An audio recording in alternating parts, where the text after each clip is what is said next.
Corona को लेकर स्वास्थ्य विभाग पूरी तरह अलर्ट। बाजपुर में स्वास्थ्य विभाग की टीम की तरफ से फ्रंटलाइन वर्कर्स को लगाया गया बूस्टर डोज।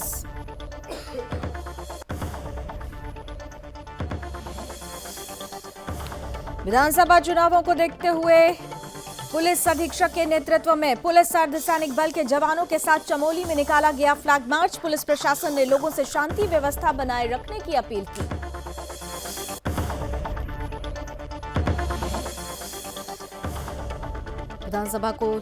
विधानसभा चुनाव को लेकर पूरी तरह से सतर्क है प्रशासन। विधानसभा चुनाव को लेकर उत्तराखंड बॉर्डर पर सुरक्षा को लेकर किए गए खासे इंतजाम। बॉर्डर्स पर पीएसी की गई तैनाती।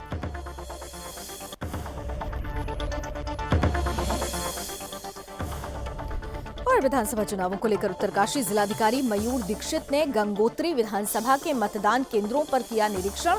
जिलाधिकारी ने आवश्यक मूलभूत सुविधाओं का लिया जायजा।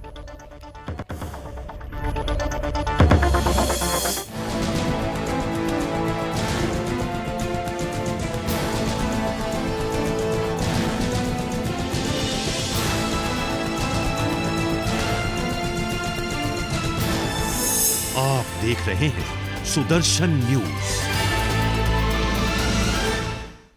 नमस्कार, उत्तराखंड विशेष देख रहे हैं आप। आपके साथ मैं हूं लावनी विनीत। बुलेटिन की शुरुआत करते हैं। विधानसभा चुनाव को लेकर सियासत तेज हो गई है और इसी कड़ी में उत्तराखंड कांग्रेस के पूर्व प्रदेश अध्यक्ष किशोर उपाध्याय को पार्टी ने सभी पदों से हटा दिया है।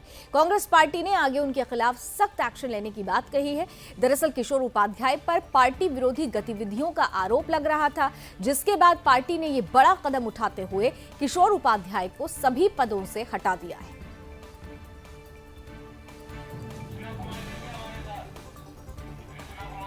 और ब्यूरो चीफ कृष्णा कुमार इस वक्त जुड़ चुके हैं ज्यादा जानकारी के साथ।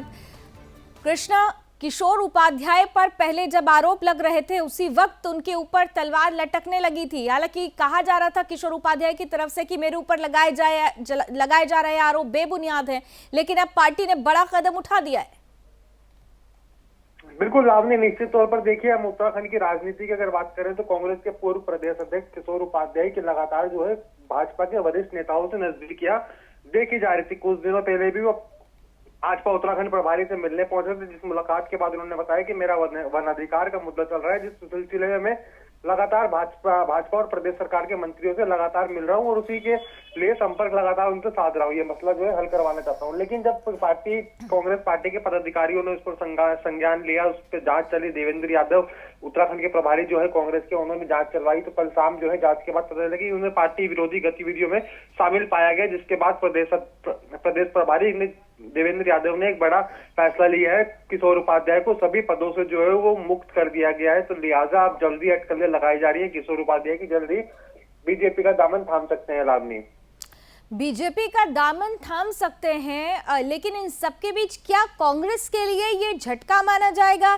या फिर कांग्रेस इसके लिए पहले से तैयार है? बिल्कुल, देखिए, जिस तरीके से उत्तर प्रदेश से लेकर उत्तराखंड तक राजनीति में उठापटक चल रही है, तो इसी क्रम में देखिए किशोर उपाध्याय का जाना लगभग कांग्रेस से तय माना जा रहा है, क्योंकि वो किशोर उपाध्याय लगातार बीजेपी के वरिष्ठ नेताओं के संपर्क में देखे जा रहे हैं। लेकिन अगर किशोर उपाध्याय की बात करें तो वो पूर्व में जब प्रदेश अध्यक्ष से साल 2017 की अगर हम बात करें तो उनके नेतृत्व में उत्तराखंड का इलेक्शन जो है वो कांग्रेस ने लड़ा था और प्रदेश अध्यक्ष रहते हुए किशोर उपाध्याय ने अपनी तमाम पार्टी में जो है कि युवाओं की अच्छी टीम बनाई थी, जिसकी पूरी उत्तराखंड जो है सराहना करता है। आज तक वह युवा टीम जो है जगह जगह पर काम कर रही है और लोगों के बीच में जनसंपर्क अभियान में लगातार संपर्क साध रही है। तो अब यही देखना होगा कि किशोर उपाध्याय के जाने से कांग्रेस को कितना बड़ा नुकसान झेलता है। क्या कांग्रेस रूठे हुए किशोर उपाध्याय को मना लेगी, जो पद उनसे छीने गए, क्या वो उनको लौटाएगी? ये एक बड़ा सवाल होगा। लावनी, चलिए, आप नजर बना के रखिएगा। बहुत बहुत धन्यवाद कृष्णा इस पूरी जानकारी के लिए।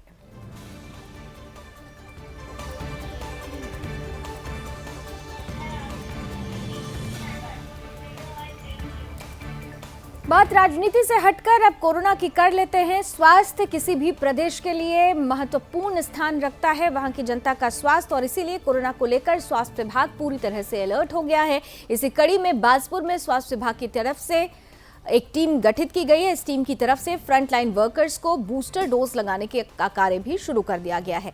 इसी के चलते बाजपुर के तहसील भवन में स्वास्थ्य विभाग की टीम ने एसडीएम राकेश चंद्र तिवारी सहित अन्य फ्रंटलाइन वर्कर्स को कोरोना वैक्सीन की बूस्टर डोज लगाई। दरअसल कोरोना वायरस के बढ़ते मामले को देखते हुए पीएम मोदी के आह्वान के बाद बाजपुर में फ्रंटलाइन वर्कर्स को बूस्टर डोज लगाने के कार्य का शुभारंभ कर दिया गया। इस दौरान एसडीएम राकेश तिवारी ने कहा कि कोरोना वायरस का प्रकोप बढ़ता जा रहा है और ऐसे में चुनाव के दौर में फ्रंटलाइन वर्कर्स को सुरक्षित रखने के लिए बूस्टर डोज लगाई जा रही है। इस दौरान उन्होंने सभी फ्रंटलाइन वर्कर्स से बूस्टर डोज लगवाने की अपील भी की।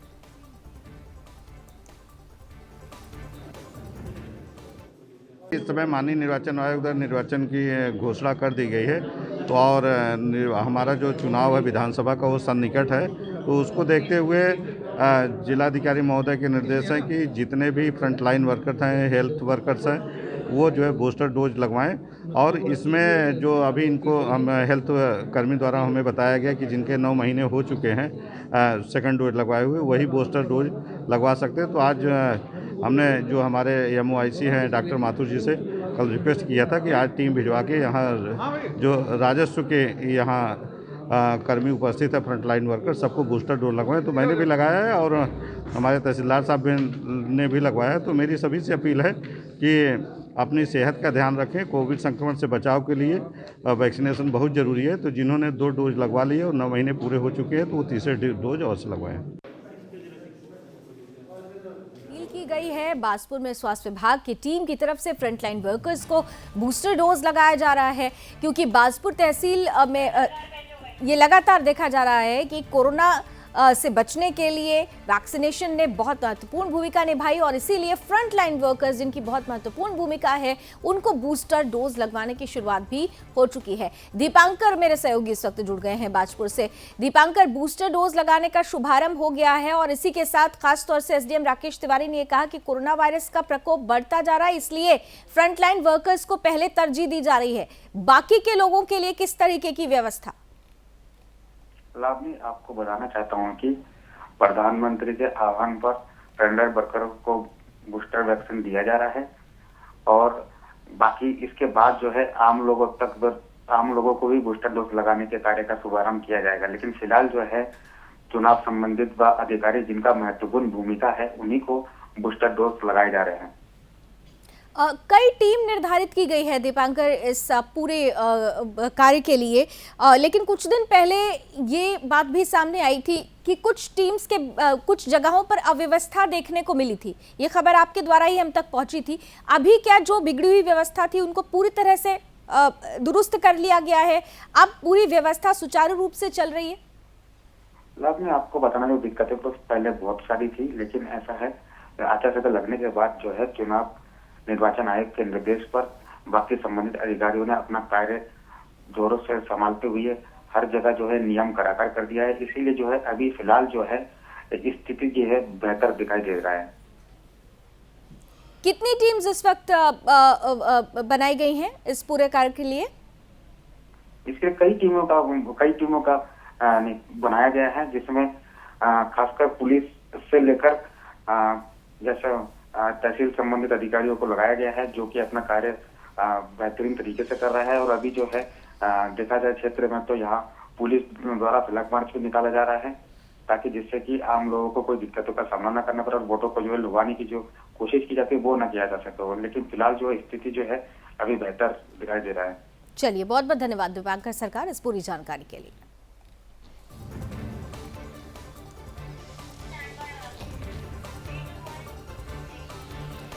इधर आगामी विधानसभा चुनावों को देखते हुए पुलिस अधीक्षक चमोली श्वेता चौबे के नेतृत्व में पुलिस अर्धसैनिक बल के जवानों के साथ ही साथ चमोली में फ्लैग मार्च निकाला गया। इस दौरान पुलिस अर्धसैनिक बल के जवानों ने चमोली के जिला मुख्यालय गोपेश्वर में धारा 144 के पालन और शांति व्यवस्था बनाए रखने को लेकर सशस्त्र फ्लैग मार्च निकालकर शांति व्यवस्था बनाए रखने की अपील की। साथ ही आचार संहिता के नियमों का पालन करने की अपील भी की। पुलिस अधीक्षक चमोली श्वेता चौबे ने कहा कि विधानसभा चुनावों को देखते हुए जनपद में अवैध सामग्री की रोकथाम के लिए 7 पुलिस चेकिंग बैरियर बनाए गए हैं, जिसमें पुलिस बैरियर्स पर जनपद में प्रवेश करने वाले सभी वाहनों की सघनता से चेकिंग की जा रही है। साथ ही उन्होंने कहा कि विधानसभा चुनावों के लिए अतिरिक्त 100 कांस्टेबल, 75 सब इंस्पेक्टर, 1100 होमगार्ड जवानों की मांग की गई है, जबकि चुनावों के सफल संचालन के लिए एक आईटीबीपी के 90 जवान जनपद में पहुंच चुके हैं।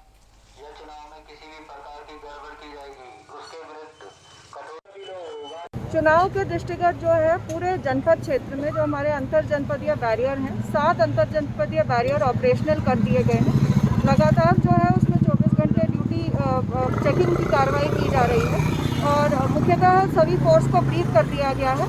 अवैध शराब या असला या इस तरह की कोई भी अवांछित वस्तु का अगर ट्रांसपोर्टेशन होता है तो उसमें अभियोग पंजीकृत करके कार्रवाई करें। आगामी विधानसभा चुनावों को लेकर प्रशासन पूरी तरह से सतर्क हो गया है। उत्तर प्रदेश की सीमा से लगे उत्तराखंड बॉर्डर पर भी सुरक्षा के मद्देनजर खासा इंतजाम किए गए हैं और बॉर्डर्स पर भी पीएसी तैनात कर दी गई है। वहीं जनपद उधम सिंह नगर के जसपुर में भी धर्मपुर बॉर्डर और नादेही बॉर्डर पर सुरक्षा बढ़ा दी गई है। इसी कड़ी में एडिशनल एसपी चंद्रमोहन सिंह ने कहा कि आदर्श आचार संहिता लागू हो गई। अवैध शराब, नशे की तस्करी, अवैध नकदी और कोई भी ऐसी वस्तु जो चुनाव में संवेदनशील हो, उसके लिए सभी बॉर्डर पर पीएसी के साथ ही चेकिंग अभियान चलाया जा रहा है। कार्रवाई भी हो रही है। वहीं नशे के खिलाफ भी कार्रवाई की जा रही है। एसपी चंद्रमोहन सिंह का कहना है कि जो भी आचार संहिता का उल्लंघन करता हुआ पाया जाएगा, उसके खिलाफ कार्रवाई की जाएगी।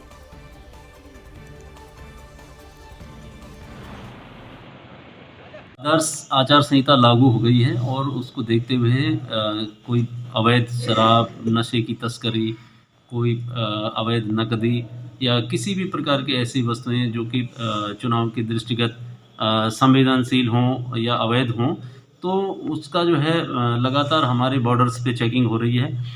हमारे जो मुरादाबाद, बिजनौर और इधर जो भी हम रामपुर जो ये ज़िले यूपी के लगते हैं, तो इसमें जसपुर थाना क्षेत्र के अंतर्गत धर्मपुर हो गया, नादेही हो गया और सूतमिल तालापुर जो क्षेत्र है, फिर यहाँ सूर्या हो गया कुंडा में, पैगाल, लोहियापुल इधर और बाजपुर क्षेत्र में भी जो है कनौरा, केलाखेड़ा में सारे बॉर्डर्स पे हमने बैरियर डालकर लगातार पीएसी के साथ दिन और रात चेकिंग की जा रही है। लगातार हमारी जो उड़न दस्ते हैं, एक जो स्टैटिक हैं और एक फ्लाइंग वाले हैं, जो लगातार चेक कर रहे हैं पुलिस के साथ और इसमें हम लोग लगातार कार्रवाई कर रहे हैं।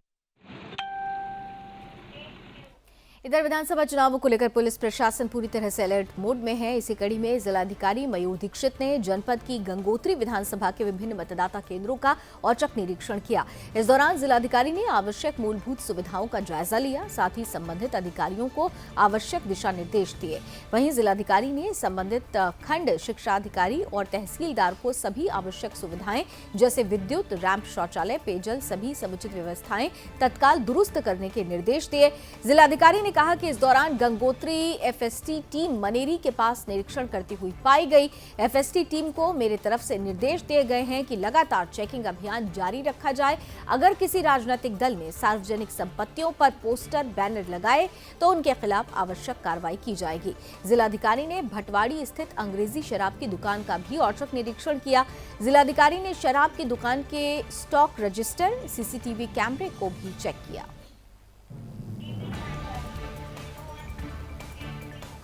इधर राजधानी देहरादून में गुरुवार की सुबह शुरुआत घने कोहरे के साथ हुई। सुबह यहां कोहरा छाया हुआ था। करीब 9:30 बजे के बाद ही सूर्यदेव के दर्शन हो पाए।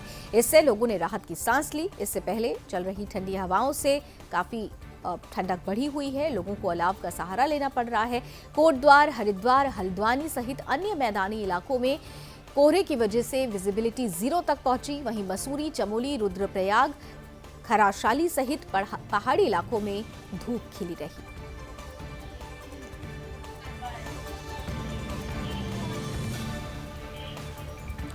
और ये बात अब चुनाव से जुड़ी हुई फिर कर लेते हैं। चुनाव को लेकर जिला प्रशासन पूरी तरह से सतर्क है। लाल कुआं में पुलिस प्रशासन ने सीआरपी की बटालियन के साथ मिलकर संयुक्त रूप से फ्लैग मार्च निकाला। वहीं प्रशासन ने फ्लैग मार्च निकालते हुए आचार संहिता में किसी भी प्रकार की अफवाह पर ध्यान नहीं देने की अपील करते हुए अनाउंसमेंट के माध्यम से लोगों को जागरूक किया। साथ ही पुलिस प्रशासन ने कोरोना महामारी में मास्क का प्रयोग करने और सोशल डिस्टेंसिंग का पालन करने की लोगों से अपील की। इस दौरान लाल कुआं पुलिस क्षेत्राधिकारी अधिकारी शांतनु पराशर ने कहा कि सीआरपी की एक बटालियन लाल कुआं पहुंची है, जिसके साथ मिलकर शहर में फ्लैग मार्च निकाला गया। इस दौरान उन्होंने लोगों से कहा कि निडर होकर रहें, निष्पक्ष रूप से चुनाव मतदान कराने के लिए पुलिस प्रशासन मुस्तैद है। साथ ही उन्होंने बीते दिनों रुद्रपुर में हुई घटना को लेकर लोगों से सतर्कता बरतने की अपील की, जिससे अराजक तत्वों के विरुद्ध कठोर कार्रवाई की जा सके। आचार संहिता लागू हो चुकी है तथा जो हमारा बाहर से फोर्स है, जो इलेक्शन कमीशन द्वारा फोर्स दिया गया, वो आ चुका है। तो आज एरिया डोमिनेशन के लिए यहाँ पे फ्लैग मार्च किया गया है। यहाँ सीआरपीएफ की कंपनी हमारी पहुँच चुकी है तथा पूरे शस्त्रों के साथ हमने पूरे क्षेत्र में लोगों को अपील की है कि वो निडर भाव से चुनाव में वोट दें। ऐसा कोई उनको डर नहीं है। कोई ऐसा डर हो तो प्रशासन को बताया जाए, उस पर तुरंत कार्रवाई की जाएगी तथा जो ये इलेक्शन है निष्पक्ष रूप से कराया जाएगा। तो लाल कुआं प्रशासन पूरी तरह से सतर्क है। रुद्रपुर की उस घटना का उन्होंने जिक्र किया जहां पर एक खाली पड़े प्लॉट पर गोवंश पाए गए थे, जिसके बाद से हंगामा हुआ था। पुलिस की टीम गठित की गई, जांच की जा रही है और लगातार ये कहा जा रहा था कि सामाजिक सौहार्द बिगाड़ने की कोशिश हो रही है। और इसीलिए इसी कड़ी में जिलाधिकारी ने स्पष्ट रूप से कहा है कि लोगों को सतर्कता बरतनी होगी। किसी भी तरीके की अनहोनी से बचने के लिए खुद भी सतर्क रहना आवश्यक है। आगे बढ़ते हैं, सरोवर नगरी नैनीताल की बात करते हैं। अब कोरोना के बढ़ते मामलों को देखते हुए व्यापार मंडल और प्रशासन ने खुले खेल के मैदान में सब्जी मंडी लगाने का निर्णय लिया। इसी कड़ी में यहाँ स्थानीय लोगों ने सब्जी व्यापार मंडल की तरफ से खुले मैदान में लगाई गई सब्जी मंडी से खरीदारी की। इस दौरान सभी लोगों ने मास्क का प्रयोग किया।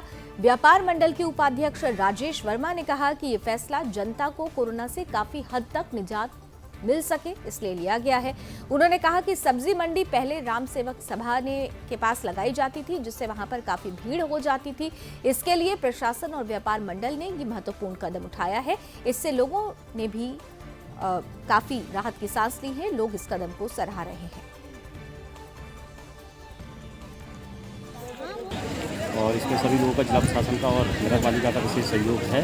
पुलिस प्रशासन अपना पूरा सहयोग कर रहा है। वही है कि थोड़ा सा समय को देखते हुए, कोरोना काल को देखते हुए हमें भी और पूरे के पूरे जो दुकानदार हैं, मंडी वाले हैं या जो खरीदार हैं, उन सभी लोगों को सोशल डिस्टेंसिंग का, कोविड-19 के नियमों का पूर्ण रूप में पालन करना चाहिए। ये हमारी व्यापार मंडल मंडीदार की जनता जो है उससे आग्रह है और निवेदन है कि वो अधिक से अधिक दूरियाँ बना के रखें, कोविड नियमों का पालन करें। विधानसभा चुनाव को लेकर निर्वाचन आयोग पूरी तरह से तैयार है। इसी कड़ी में चुनाव निर्वाचन अधिकारी सितारगंज पहुंचे, जहां निर्वाचन अधिकारी ने सितारगंज विधानसभा में राजनीतिक दलों के साथ आदर्श आचार संहिता को लेकर बैठक की। इस दौरान आदर्श आचार संहिता को लेकर चर्चा भी की गई। साथ ही निर्वाचन अधिकारी ने कहा कि हर प्रत्याशी पूरी चुनावी प्रक्रिया में नियमों का विशेष ध्यान रखे। कोई भी प्रत्याशी केवल 5 ही समर्थक डोर टू डोर चुनाव प्रचार कर सकेंगे। अगर कोई भी प्रत्याशी या उसका समर्थक नियमों का उल्लंघन करता हुआ पाया गया तो उसके विरुद्ध कठोर कार्रवाई की जाएगी। साथ ही उन्होंने कहा कि कोई भी प्रत्याशी अपना नामांकन करने 2 से ज्यादा व्यक्ति के साथ लेकर नहीं आ सकता। निर्वाचन आयोग ने 2 ही वाहनों की अनुमति भी प्रत्याशी को दी है। किसी भी प्रकार की सभा, जुलूस, रैली की कोई अनुमति नहीं है। सभी प्रत्याशी और उनके समर्थक आदर्श आचार संहिता के नियमों का पालन करेंगे। साथ ही निर्वाचन अधिकारी ने कहा कि अगर कोई भी प्रत्याशी अपने बैनर, पोस्टर, किसी भी तरीके की प्रॉपर्टी लगाता है तो उस प्रॉपर्टी के मालिक से प्रत्याशी को अनुमानित लेना अनिवार्य होगा।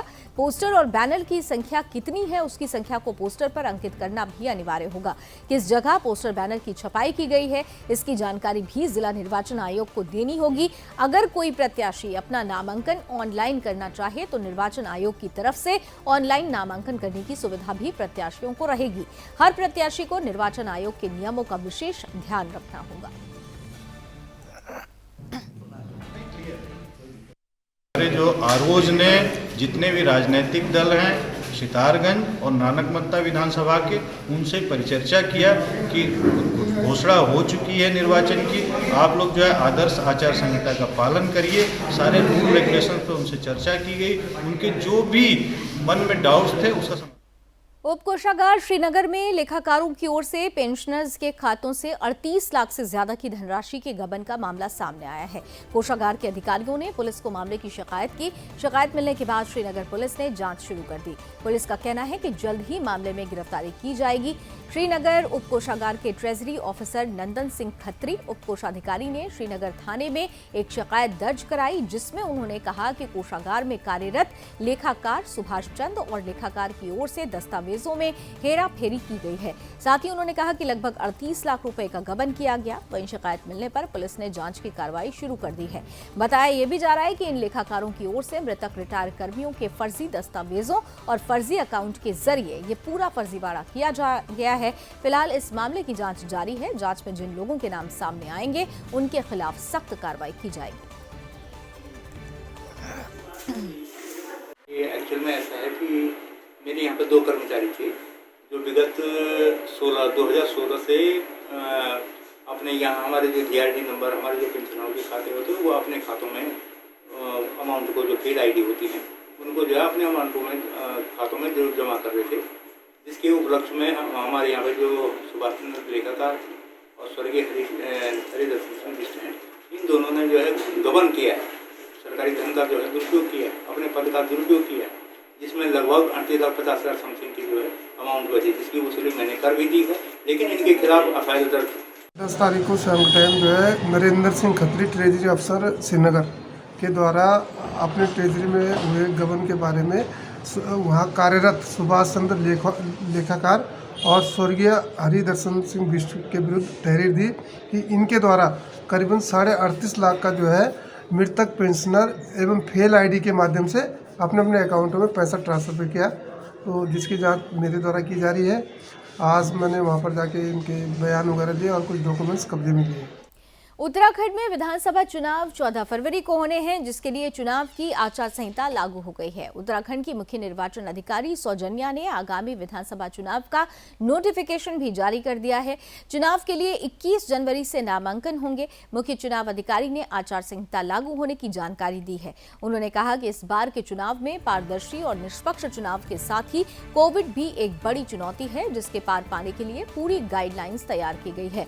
उन्होंने कहा कि 21 जनवरी से 28 जनवरी तक नामांकन किए जाएंगे। नामांकन के लिए भी कोविड के मद्देनजर सख्त गाइडलाइंस का पालन करना होगा। नामांकन की ऑनलाइन व्यवस्था का विकल्प भी दिया गया है।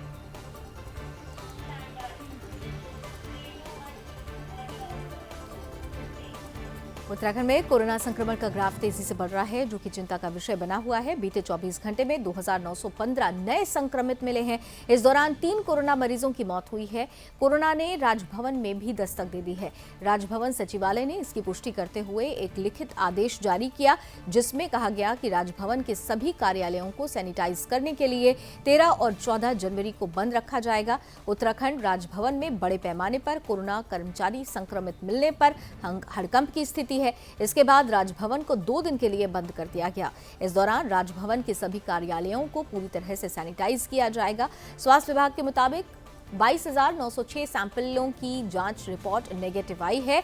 13 जिलों में 2,915 लोग कोरोना संक्रमित पाए गए।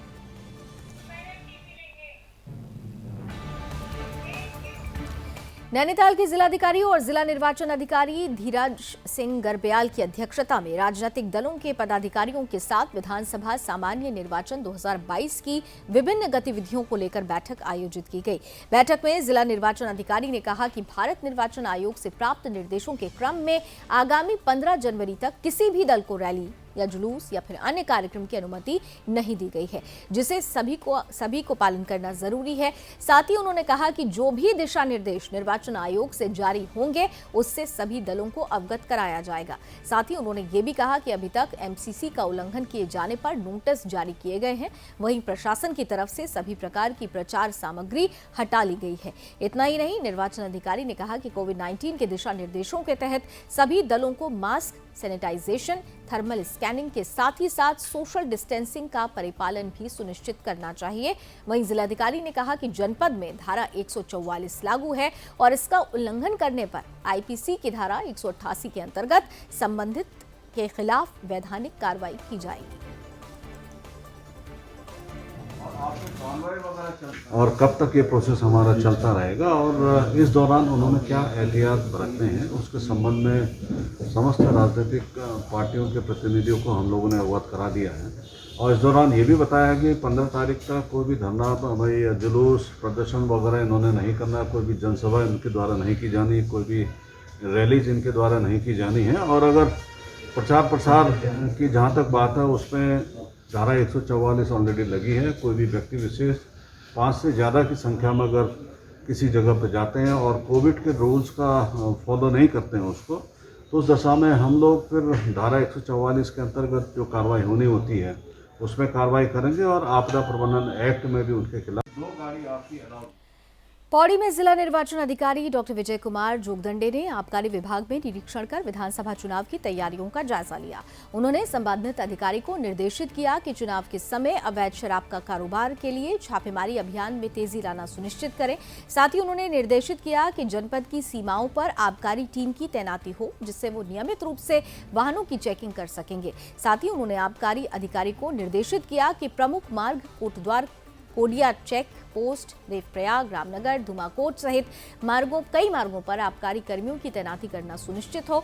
इतना ही नहीं, उन्होंने कहा कि मुख्य प्रमुख मार्गों पर सीसीटीवी कैमरे भी लगाए गए, जिसमें नियमित रूप से मॉनिटरिंग की जा सकेगी। वहीं संबंधित अधिकारी को निर्देशित करते हुए कहा गया कि चेकिंग अभियान समय समय पर करें, आचार संहिता का उल्लंघन न हो इसके लिए नियमित रूप से चेकिंग करें। और साथ ही उन्होंने निर्देशित भी किया कि ग्रामीण क्षेत्रों में भी छापेमारी अभियान चलाए जाएं।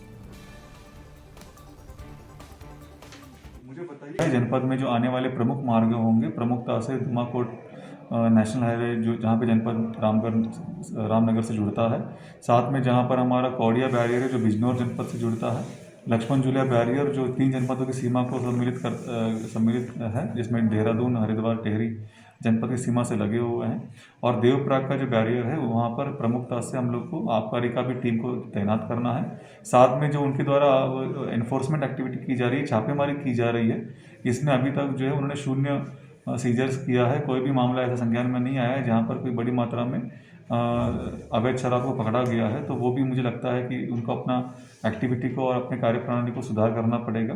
साथ में जहाँ जहाँ पे चेक पोस्ट बनाई जाएगी, मैंने निर्देश दिया है कि आबकारी चेक पोस्ट के ऊपर सीसीटीवी जो है अनिवार्य रूप से लगाया जाएगा ताकि उसका मॉनिटरिंग नियमित रूप से हो सके। रामनगर के जिम कॉर्बेट नेशनल पार्क में पार्क प्रशासन की बड़ी लापरवाही सामने आई है। यहां पर ढेला नदी में हाथी के एक बच्चे का शव कई दिन से पड़ा है, लेकिन कॉर्बेट पार्क प्रशासन ने अभी तक शव को नहीं हटाया। हैरान करने वाली बात यह है कि यहां पास में रहने वाले ग्रामीण ढेला नदी का पानी पीते हैं, लेकिन अभी तक कॉर्बेट प्रशासन को इसकी भनक तक नहीं लगी। वहीं ग्रामीणों का कहना है कि हाथी के बच्चे का शव कॉर्बेट पार्क की चौकी से कुछ ही दूरी पर है, लेकिन पार्क प्रशासन को इसके बारे में कोई जानकारी नहीं है। इससे साफ पता चलता है कि कॉर्बेट नेशनल पार्क में पार्क प्रशासन कितना लापरवाह है। वहीं ग्रामीणों का यह भी कहना है कि सरकार करोड़ों अरबों रुपए कॉर्बेट के लिए खर्च करती है। अगर ऐसा हाल है तो सरकार को यह देखना चाहिए कि जिम्मेदार अफसर क्या कर रहे हैं। जो अफसर काम नहीं कर रहे हैं उन पर कार्रवाई होनी चाहिए। फिलहाल इस मामले में कॉर्बेट पार्क के निदेशक ने कहा कि ये जो हाथी के बच्चे का शव है, शायद बाघ के हमले में इसकी मौत हुई है। इसके साथ ही उन्होंने कहा कि आगे की जांच की जा रही है, जो भी तथ्य सामने आएंगे उसके अनुसार कार्रवाई की जाएगी। इसका देखेगा अनदेखा कर रहे हैं। जो बॉडी है वो शायद किसी टाइगर ने उसको मारा है, हाथी का छोटा बच्चा है, तो उसकी जांच की जा रही है। हो सकता है जो भी उसमें तथ्य सामने आएंगे उसके अनुसार कार्रवाई की। 10-15 दिन से उसमें नदी में पड़ा हुआ है और जो है इसका जो है पानी के अंदर सड़ रहा है, गल रहा है। तो कॉर्बेट वाले रोज डेली आ रहे हैं, जा रहे हैं, उसे देख रहे हैं, लेकिन उसे हटाने की वो नहीं करते। ढेला रेंज में है, ढेला नदी में है, ढेला से कम 4 किलोमीटर नदी में पड़ा हुआ पालंगवाड़ी क्षेत्र में। मैं गया था वहाँ तो पता चला कि उन्होंने देखा, मैंने खुद है ना, अधिकारियों ने देखा होगा पहले, लेकिन जो है जो नदी में पड़ा हुआ है वो गलत चीज़ है ना। वो नदी में पड़ा है, उसको पानी यूज कर रहे हैं लोग, पी रहे हैं, उस पानी को नीचे आगे। और चलिए इसी के साथ इस बुलेटिन में अभी बस इतना ही, लेकिन देश और दुनिया की तमाम खबरों के लिए आप जुड़े रहिए सुदर्शन न्यूज के साथ। जय हिंद।